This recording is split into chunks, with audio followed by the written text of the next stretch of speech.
please watch this very brief overview video.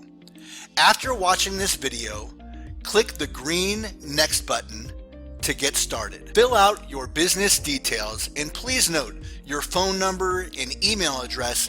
This is the phone number or email that you want your prospects, leads, and customers to contact you at. Okay, that's really all there is to it. Just walk through the steps step by step, clicking the green Save and Next button. Once you're all done, review your details and scroll down and click the Publish button. This will unlock other features like reviews and your profile details, even premium features. One more thing, don't get stuck on any step, as you can always go back and update it anytime you desire. If you need support or have any questions at all, you can access that right here by clicking on your user profile and then support. Thank you for watching this short video.